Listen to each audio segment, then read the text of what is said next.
Hey everyone. Well, this recast is episode 74 from season 3, where Ed and I talked about the ups and downs and trials and tribulations of dealing with hospitals in Thailand. And some of the stories we tell are funny, some of them are weird, some of them are scary, but I think a lot of the information here is still pretty relevant. Although I might do with a bit of an update for this episode. Maybe we'll do a part 2, although I think we can all agree the less time you spend in hospitals, the better. And thankfully, fingers crossed, knock on wood, what have you, I haven't spent too much time in hospitals of late. Let's hope that trend continues. Anyway, thanks guys. Hope you enjoy.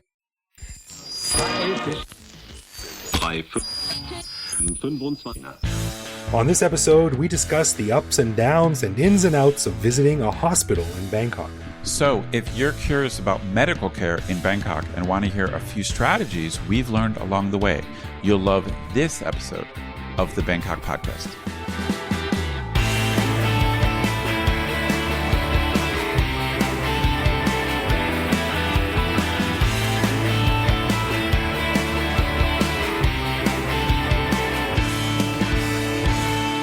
Sawadee krap, and welcome to the Bangkok Podcast. My name is Greg Jorgensen, a Canadian who came to Thailand in 2001 and who looks absolutely ridiculous in a pair of changkaben, or those traditional Thai silk trousers. I got to say, you do look ridiculous in those. How do you know? You haven't seen me in those. I can imagine it. And I met Knuth, an American who came to Thailand on a 1-year teaching contract 18 and a half years ago, almost 19 years, and I've been waiting for cannabis to be legalized, so I never left. Well, you might have to leave soon. That's right. Or maybe stay longer. Yeah, I never decided what will happen when cannabis is actually legalized. I've just been waiting for it. Anyway, before we start, a huge thanks to all of our patrons who support the show. For more info on how you can become a patron, just head to the support page on bangkokpodcast.com. And of course, one of the cool things our patrons get is an unscripted, uncensored bonus episode every week where we talk about current events in Thailand and whatever else comes into our minds. We just finished recording this week's bonus show, and we chatted about some news about Thailand's medical marijuana business, hence my intro.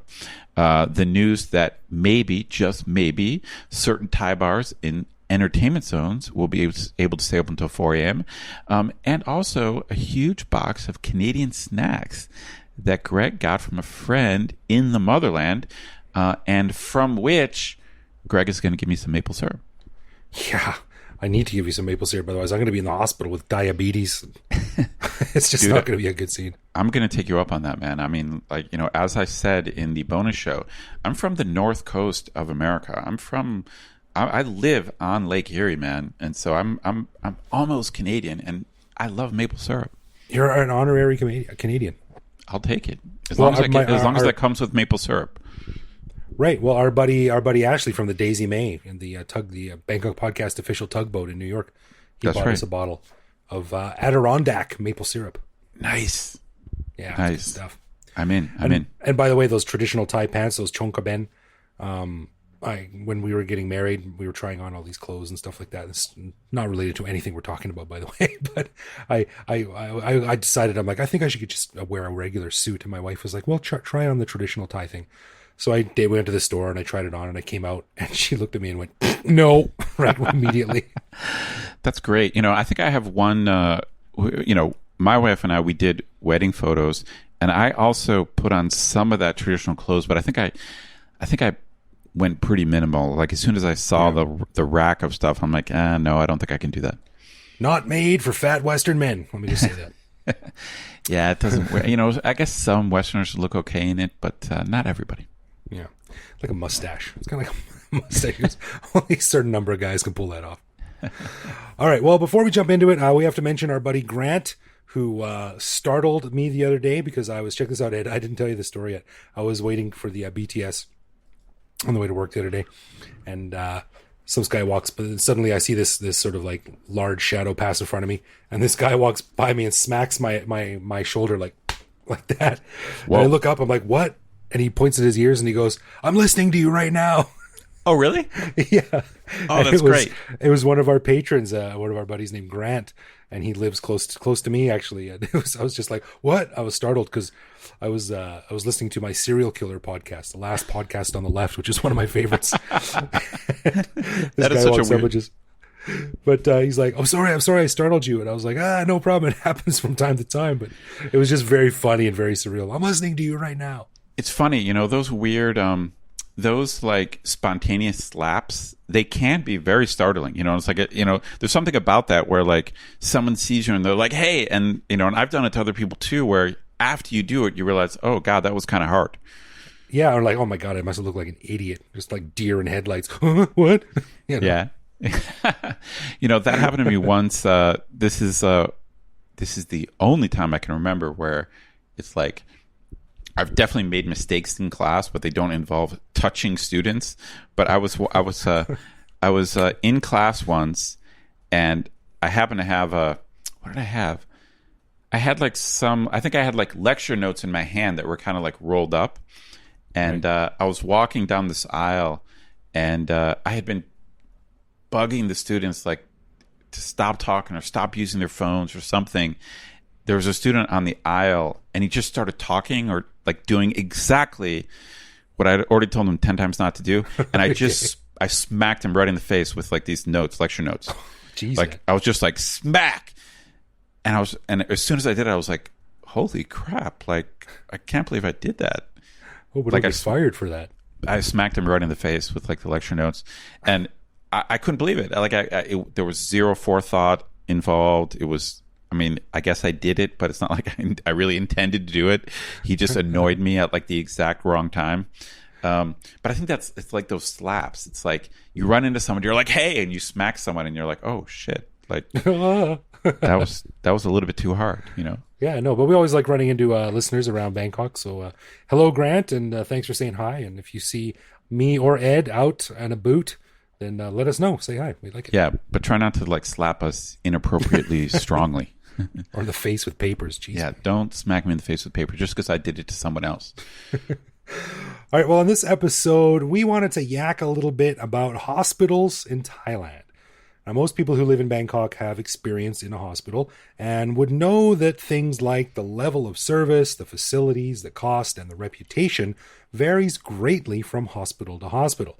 So Ed and I have both spent our fair share of time in them, and we wanted to discuss some of the good experiences, some of the bad experiences, and a few funny stories, do's, don'ts, and definitely avoids based on our experiences in hospitals. So, agreed. Now let me do a little intro. In fact, I've got too many intros. One of them is a lawyerly intro, and what I want to say is, in case our listeners don't know, Thailand has defamation laws which are very friendly towards big institutions like corporations or big hospitals. For example, in the States, if you say something about a person or a company and it's true, then that is kind of a defense. So we say truth is a defense to claims of slander or libel. I see. But that's not the way Thai law works. In other words, even if you say something true, you can be guilty of defamation if you didn't have the right to say it, or if you're violating their privacy in some way. In this podcast, when we speak critically of hospitals, Greg, I'm going to suggest as our official counsel that we not name hospitals specifically. Yeah, I'd say that's good. We're not out here to bust down doors or break open any breaking news stories. So yeah, we're if we got good things to say, we'll definitely say where it happened. But bad things to say, we'll just legally, I think it's a good idea. And my second little intro point I want to make is this, and I want to make clear to the listeners that in general, just in general, according to official evaluations, Thailand has pretty damn good medical care. That is the simple truth. Like, especially compared to neighboring countries. I think we're very lucky to live here because it's in Asia. It's not a rich country compared to Western countries, but it is a rich country compared to its neighbors, and it has a very good level of healthcare for most people if you can afford it. For the money. For the money. I think that I saw that's kind of the intro point. And I think I want our listeners to understand that the value proposition here is very good for the medical care. In terms of how much you're paying and what you get, I think it's an excellent deal. I mean, is it the best in the world? Probably not, but it's pretty damn good. Yeah, I agree. The most cogent example of this is actually kind of an awful story, but when I was on a visa run years and years ago, I was standing in the border, not Irani Pertet, but some little border town that they were using as an alternate border crossing between Cambodia and Thailand. And we were just standing in line waiting for our passports to be processed. And suddenly out of nowhere, this pickup truck, like we were waiting to get back into Thailand. So this pickup truck burned up behind us in Cambodia and like skidded to a stop at the border, and all these people were running around screaming, and they lifted up this guy out of the back of the pickup truck. And what I eventually learned later was that he had his leg blown off by UXO, by unexploded ordnance. Oh, wow. In Cambodia, like stepped on a landmine. Oh, nightmare. And had his leg blown off. Yeah, and they rushed him into Thailand, like they ran across the border, carrying this poor bastard. So you're like, wow, yeah, Thailand is the place to be. I mean, that's a perfect example of this advice. And, I don't want to speak for our travel experts. We have a bunch of travel experts we've had on the show, whether it's, Stuart McDonald from Travelfish, or Trevor or Scott from Talk Travel Asia. Those guys are the real experts. But I think it's generally considered true that in this part of the world, Thailand and Bangkok in particular is probably the best place to be if you have a medical problem. Right. And and it's funny. I don't want to.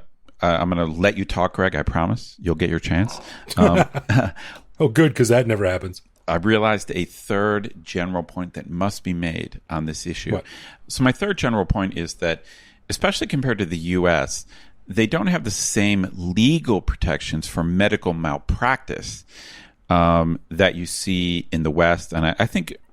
Compared to Canada, but especially compared to the U.S. So even though I think medical care here is a good deal, if something goes wrong, and let's say you have to sue a hospital or sue a doctor, the likelihood that you get some compensation is probably good, but you will not get the type of compensation that you'd probably get in the West. So I don't think Thailand is some type of, certainly no type of medical heaven or anything like that. But I think that, like for certain types of medical, procedures, it's a very good deal here. But let's tell some of our stories, because we've got a lot of specific stories to tell. Yeah, I was trying to think of a couple stories. I don't really have anything that's terribly amusing or like, life shattering or like really, really valuable for people. But I do have some amusing funny stories and some interesting maybe strategies to use when you're dealing with hospitals here. But I wanted to start things off with a funny story, and I always tell this story because when I was at the Bangkok Christian Hospital on Silom Road, which I think is a pretty good hospital, good reputation, I would say. Yeah, it's not like a high-so hospital. The doctors there speak okay English. Most of the nurses don't speak very much English, but it's pretty good, I think. I've been there a few times for a bunch of different stuff, but a long time ago I was getting something done there, and they give you a form to fill out. And this was when I was still fairly new in Thailand, and they give you the form to fill out, and I filled out all my information and name and stuff like that. But it asks for your religion. So I left that blank because you can't legally ask that on official forms in most Western countries. Right. So I just left it blank. So the nurse took my blood and blah, blah, blah. She's walking me down to the examination room or whatever it was. And I hear this like running behind me, sir. And she pointed and she's like, you forgot to fill out your religion.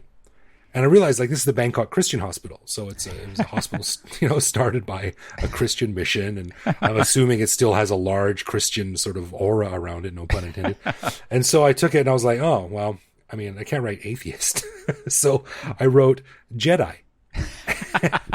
I love it. And I gave it back to the woman. I was like, oh, okay. And I wrote Jedi, gave it back to her. And the look on her face was like trying to like, what is this? Like, it's not I've never heard of this. She was sort of like trying to contemplate this weird religion that I'd written down. But it didn't affect my treatment or the ease of access to medical care or anything like that. As far as you know. Sort of a paperwork format. Yeah, as far as I know. They did sew a breast onto the back of my head, but it's funny. I wonder if you just wrote down atheist, like what would happen. It's kind of weird that they made you fill that out. It's interesting.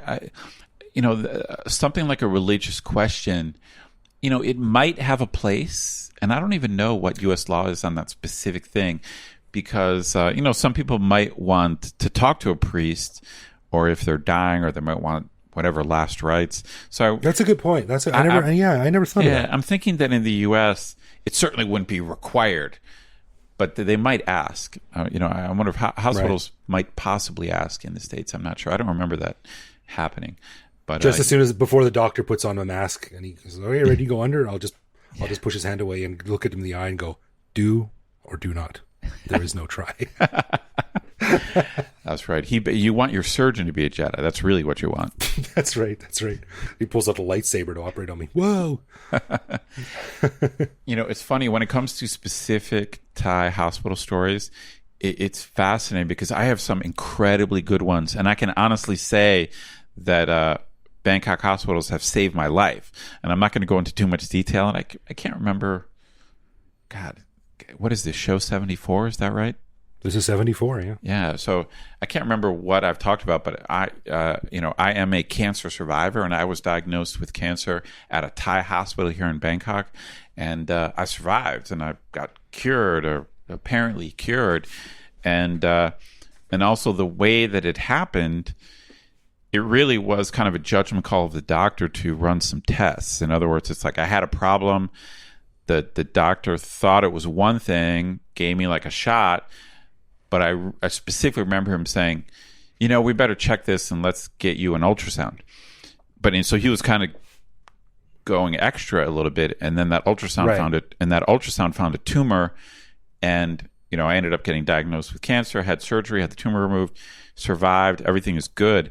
But at the same hospital, I needed to get a psychological evaluation of my wife. It's a very long story. It had to do with a job she had.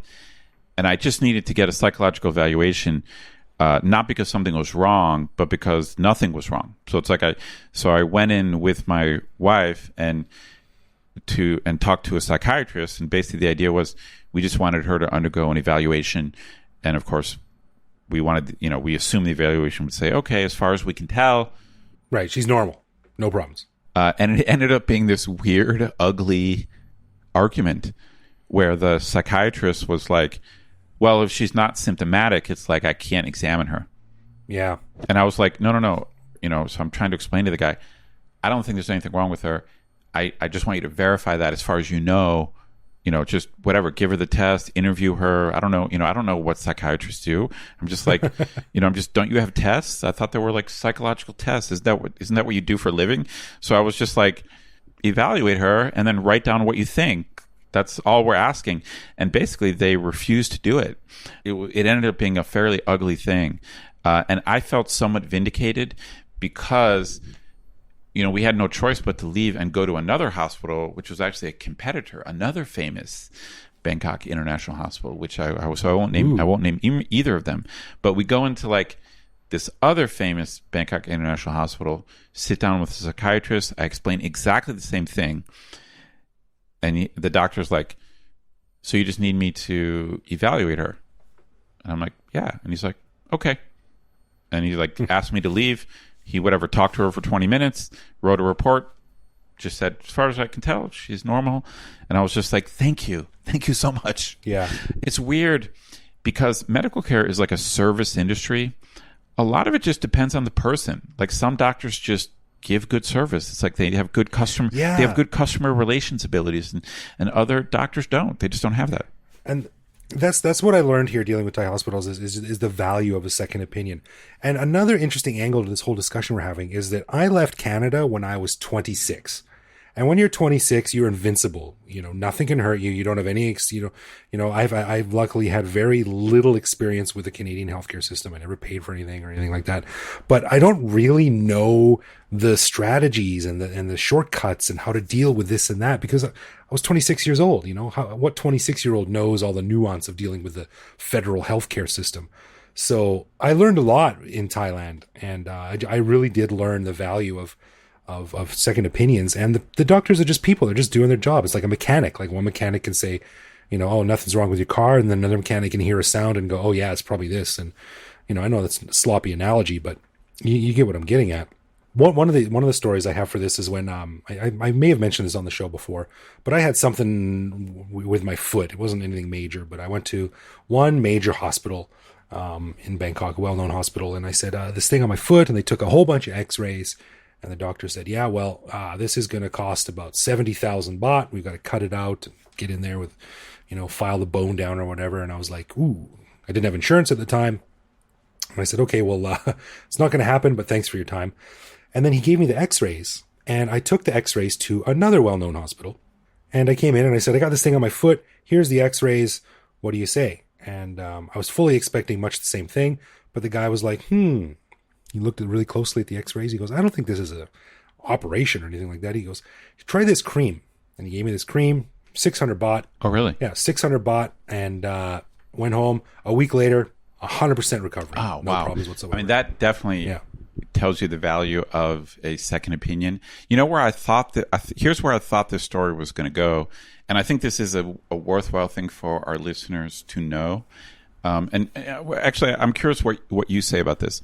When I think of Thai hospitals, I group Thai hospitals into 3 tiers. It's just the way I look at it. Okay. So to me, the cheapest hospitals are Thai government hospitals that are part of their like universal healthcare system. For our listeners that don't know, in Thailand they have something called the 30 baht healthcare scheme, and 30 baht is basically $1. And and essentially Thai citizens qualify for this, but you do have to like sign up for it and register. And it's mostly poor people that sign up for this program. But more or less, it allows you to get medical care for $1. Right. I think the quality of care that you get in the end is probably pretty decent. But again, it's a bureaucracy. It's not easy to access. Okay, so that's one level of Thai hospitals. Then the second level are what I think of as Thai private hospitals. Okay.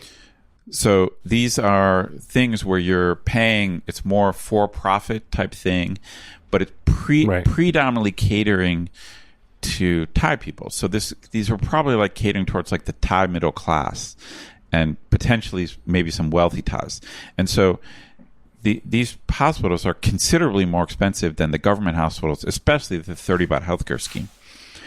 Right? True that. But then above that, there's another level of hospital, which you could call the Thai international hospitals. And they're geared towards foreigners, a lot of times foreigners coming to Thailand for medical care. Like, the cliche is kind of like rich Arabs coming, but that's the cliche. And I think sometimes it is like that, like millionaires or even billionaires coming to Thailand. But I think it just means like world-class level of care. And of course that's the most expensive, and at these places you're going to see a lot of foreigners, but also of course wealthy Thai people you'll see there as well. Does that 3-tiered structure make sense to you? Yeah, it makes sense to me. Yeah, it's almost like a school system in Thailand. You've got the regular one, and then you've got the mid-level one, the bilingual schools, and then you've got the super international schools, which cost an arm and a leg. So that makes sense. In a way that is a kind of a Thai. It is a Thai thing, and I've got a good story, also involves my wife, but totally separate from the other story. A long time ago, thank God, I think 14 years ago, a very long time ago, my wife was in a bad motorbike accident. About the most dangerous thing you can do in Thailand is ride a motorbike. So listeners, be aware. Yeah, no kidding. And my wife was riding a motorbike herself. She was, operating it, and got into an accident and was knocked unconscious. And some total strangers, thank God for good-hearted strangers, is they took her to a very nearby hospital. So this, I can just tell you where this is. So she was on Petbury Road, and she was very close to, I think it's just called Petbury Hospital. And it's a Thai government hospital. She happened to be very close to when she was knocked unconscious. And some strangers carried her body to this hospital. And then eventually they figured out who she was, like from her purse or whatever. And her sister got a phone call, and I found out. And, I got a call at work, and I was like, your wife's been in an accident. She's at this hospital. And it was terrifying. But the reason I want to tell the story is that I go to this Thai government hospital, and she was in a big room with about like 30 other people. Okay. just to let our listeners know, she survived and came out fine. Like she came out 100%, but at that time she had a very serious head injury. And I'm talking to the Thai doctor through a translator, and he's super abrupt. Basically, what the guy was saying through the translator is like, we're giving her antibiotics, we're giving her this thing to help blood flow, but basically there's nothing we can do. Really? And then he ran off to someone else. I got like a minute of interaction. And I was just like, holy, I'm just like, oh my God, I'm like freaking out, whatever. And once I got my wits together and whatever, and talked to like the nurses, got money together, I was just like, all right, I don't think this is going to work. Like, I got to get her into like an international hospital. Right. And so basically that's what happened. I arranged to have her moved. She was only partially conscious. She was coming in and out of consciousness, and it's not easy to move someone. And we've got an ambulance, and not very far from where we were was a Bangkok hospital. So it's literally called Bangkok Hospital, and it's one of the better known international hospitals. So it was kind of around the corner on Soi Suan Wee Chai off of Petbury Road. So I've been there. It's a great hospital. And it was fascinating because when we pulled in there, it was like people came out of the doors and like met us, and like it's just immediately, it's like the level of service was like amplified. It was just right. It was like instantaneously like clear. It was like you're a rich guy pulling up to a hotel in like a Maserati. Yeah, it was like 3 people are coming out, and I was just like, whoa, this is like amazing. And they take her in, and of course we had phoned ahead, and they knew about the transfer. And then I was going to meet with the doctor, like it was like a neurologist or whatever. And it was fascinating because it was a Thai guy, but he had a swanky office. He spoke perfect English. I come in, he tells me to sit down. He's got like CT scans like up on the wall, and he basically just says like, okay, let me explain to you what the problem is. And he's like, okay, here's the skull. You see this right here? And then there's a layer, and then there's a layer. And for like 20 minutes, he walks me through everything. But here's the kicker. At the end of it, he goes, right now, we really can't do much more than wait and see what happens. Like, he gave the exact same advice as the Thai hospital. It was just just level of care. It's like he held my hand, he explained everything in perfect English. It made me feel so much better. That's really interesting, and I wonder if that's just a bedside manner thing. It's just the personality of the guy makes all the difference. What if that guy was working at the original? Well, it's also money. I mean, I'm sure the second guy was making 10 times more than the Thai guy, unfortunately. Like it was just the level of care, and so whatever. So in that case, I really was paying for comfort, but to me at the time it was worth it. I was just like, I felt so much better because the other guy, it turns out the two guys gave identical medical advice. That's really interesting because I have a similar story because a buddy of mine was here and he was visiting from Canada, and he got a mosquito bite while he was spending like a week on Koh Samet, and it got infected and turned into like this really hard lump on his leg, and this little clinic on Samet could only give him some antibiotics and stuff like that. So by the time so I went down and spent a few days with him, and by the time we got back to Bangkok, it was clear that he needed medical attention. This thing was getting infected, and it was his leg was starting to swell up. And we went to a hospital, a sort of a mid-level hospital. And the guy basically said, okay, you need to, and through very broken English, and it's kind of rough around the edges a little bit. And he's like, okay, you need to check into the hospital. We need to have surgery, and we need to take care of this right away.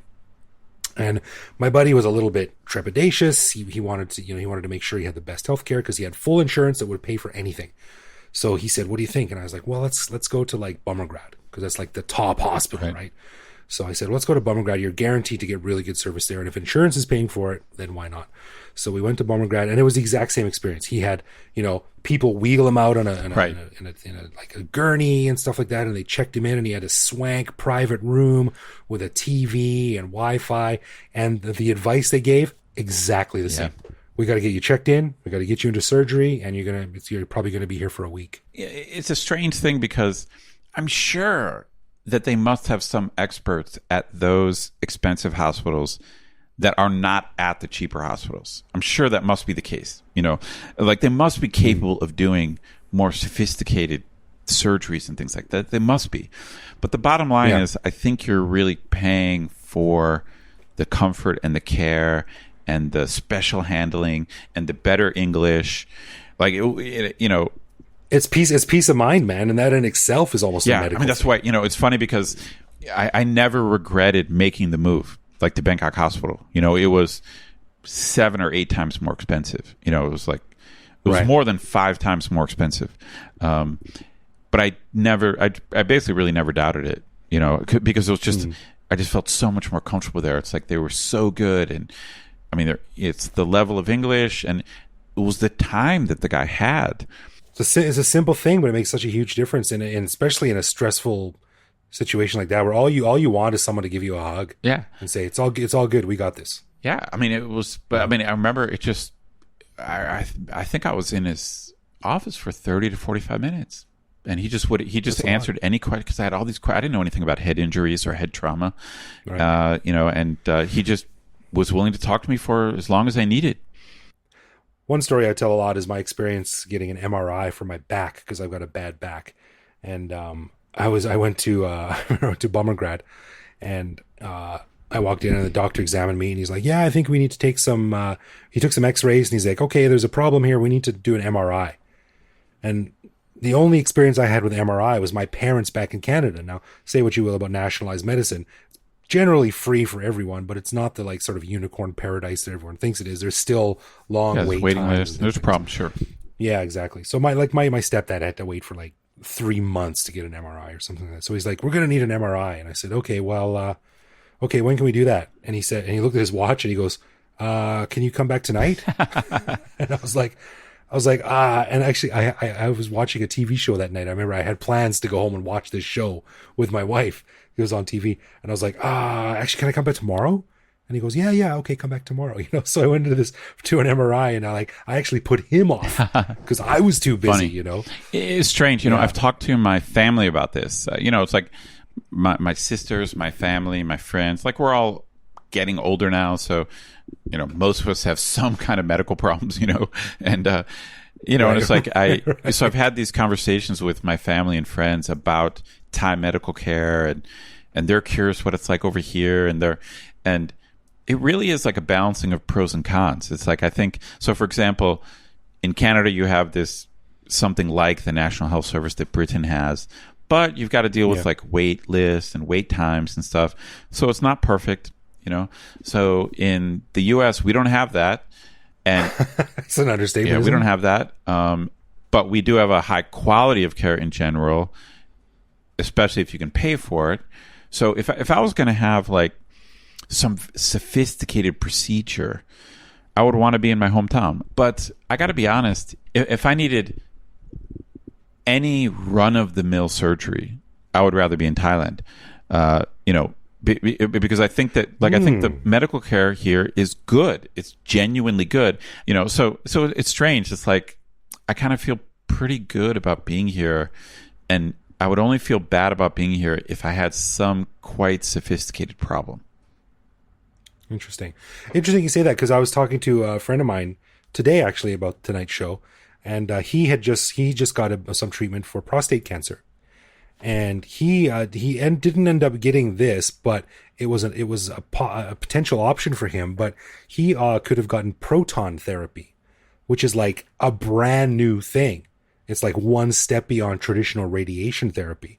So I think we also should mention that a lot of the equipment in some of these top level hospitals is like super cutting edge, as cutting edge as you'd find in any like top level hospital in any country in the world. Yeah, for sure. I think that the best hospitals here do have cutting edge stuff, and I think you will have to pay for it. But you would have to pay less for it here than probably in the States. Yeah. Unless, of course, you had like gold-plated insurance in the States. I don't know. It's like, I do have worries about living here. But it's funny. It's like medical care is just not one of them. That's a really good way to put it. Well, I have my last story is a little bit of a funny one. And a couple of years ago, I came back from Laos, a trip to Laos, and I had rotavirus, although I didn't know it at the time. So just like a gastrointestinal infection. And I just was like really sick, and I thought I had food poisoning, bad food poisoning. And I remember I woke up late, like 11:30 at night, and I was sweating and weak. And I called a Grab, and I got them to take me to Bummergrad Hospital. And my advice would just be to not try to be cool at hospitals. Just let them take care of you. Because I walked in, and on the ride over there, I looked up the Thai term for food poisoning because I didn't know it. And the term for food poisoning is ahan ben bit, which means ahan is food, ben is like to be, and bit is toxic or contaminated. Right? So ahan ben bit is food poisoning. So I was like, oh, well, I can probably leave out the ben part and just say ahan bit, and it's probably good. So I was like getting all ready to be like cool and walking to the hospital and being like, hey, I'm a local and I have food poisoning. So I walked up to the guy, and he said, on the information desk, and he said, oh yes, can I help you? And I said, ahan pet, which means duck food. So he's like, in English, he said, can I help you? And this foreigner says, duck food. And he's like, what? Classic. And I said, oh, I have food poisoning, I think. And he said, okay, we're coming over here. That's and funny. They took good care of me. Well, I mean, if you're at those hospitals, they speak English. That's what you're paying for, dude. Exactly. Yeah. And one last thing before I want to go, our buddy Stu J. Raj, who has been on the show before as a linguist and Thai specialist, he posted something recently on his Facebook page, and I thought it was worth a mention. It's this website by the Department of Internal Trade, and the web address is hospitals.dit.go.th. It's all in Thai, but it lets you compare the price of drugs at different hospitals around the Bangkok area. I did see that. That was a fairly amazing link, because it just showed you how different hospitals charge different amounts. And of course, the private hospitals and the international hospitals, they do charge more for the same drugs. Yeah. And I just a sample here, I put in, I looked up Arcoxia, which is a sort of a medicine that both you and I, Ed, have used for our backs, our screwed up old man backs. Right. And it says Arcoxia, Merck, Sharp, and Dome USA. Etoracoxib is the name of the drug, I guess. 120 milligram film-coated tablet, 1 tablet. And it compares a whole bunch of hospitals. And check this out. The price of one 120 milligram pill of Arcoxia ranges from 64 baht at, oh God, I'm really bad with reading Thai, but this is the wrong Payaban, Fan Kanat Lek. I'm not sure where that is. But anyway, some hospital somewhere sells it for 64 baht. And then you all go all the way down to the bottom, and the most expensive hospital for the same pill, 257 baht. No, that's great. That's perfect. Yeah, that's a great resource. And it's funny because at the beginning of this episode, which has turned out to be quite long, it's like, I gave kind of 3 intro points, but in a way, I think a good point for our conclusion is that it does pay to shop around here. It's like whether you're going from Thai government to Thai private to international, the prices are very different. And you might be able to settle, you have to decide whether it's worth paying for something or not. But there is a difference. Like, you do get a different level of care depending on what you pay for. My one bit of advice too, and I always try to do this, is if possible, at the end of your visit, when you're collecting your medicine, just say to the doc, or say to the doctor before, like, hey, is there any medicine that I can get outside of the hospital? Because you can get a lot of stuff in drugstores in Thailand.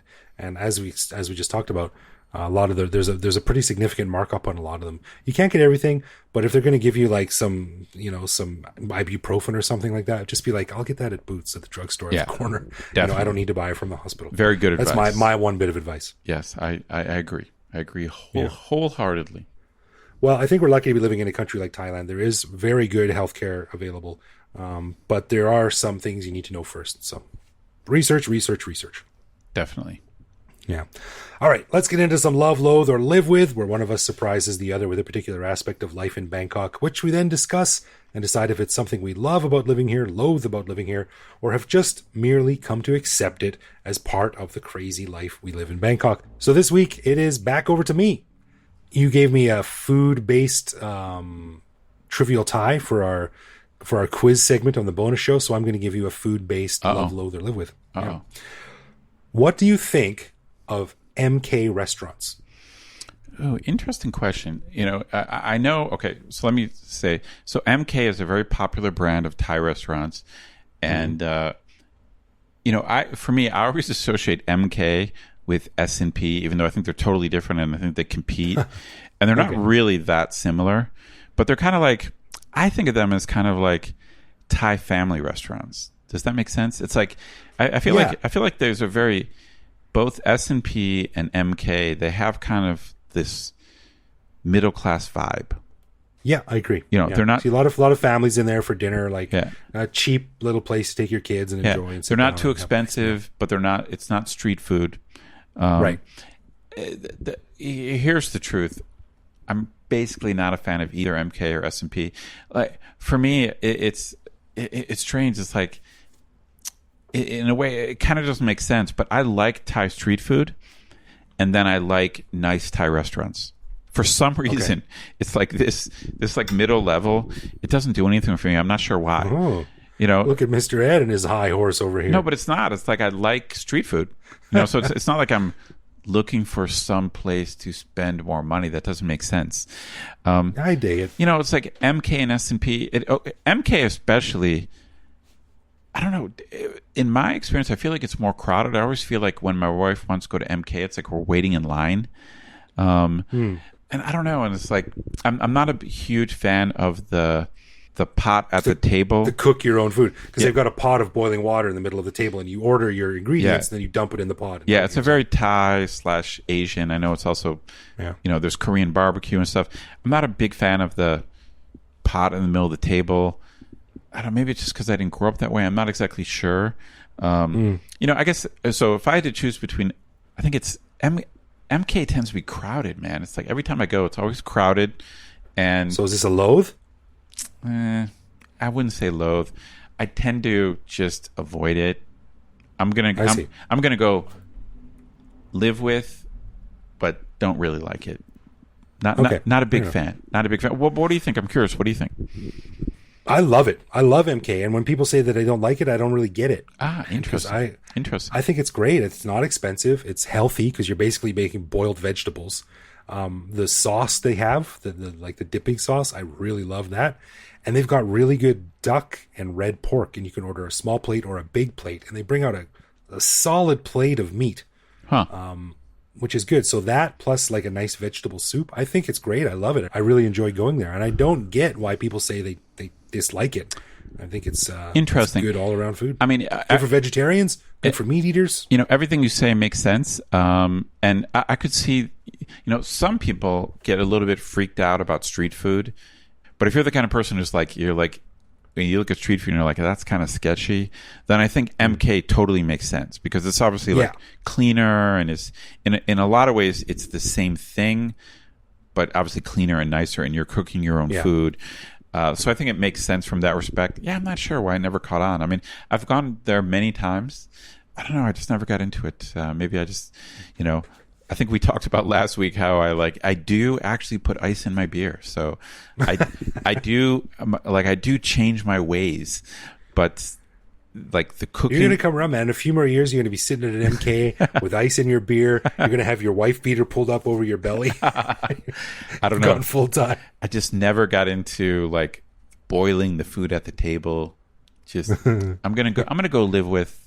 All right. Cool. Definitely not a Western thing, but I'm a fan.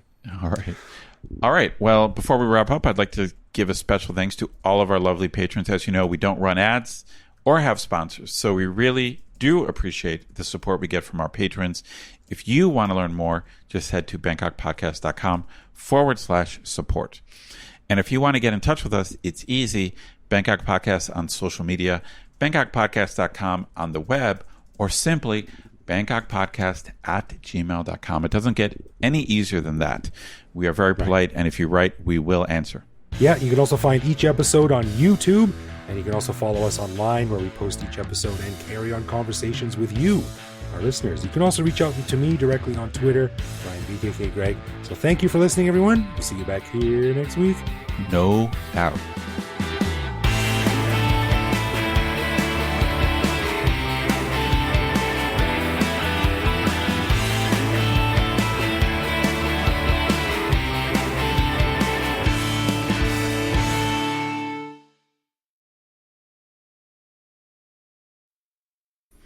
I'm a kind of a dick to my students about peeing in class. Like in theory, like you should be able to pee. Like, you know, if you have to pee, you should be able to get up and go. But I just find it so annoying. And then what my students do is like, as soon as one student gets up, like another one gets up, and they're like, oh shit, I can just stand up. So I basically have a policy that like they have to pee before class. Interesting. When I was teaching high school, I hated it because they'd be like, can I go to the bathroom? And I'd be like, yes. And then they would just not come back. There was a couple of students that were just idiots, and they would just leave.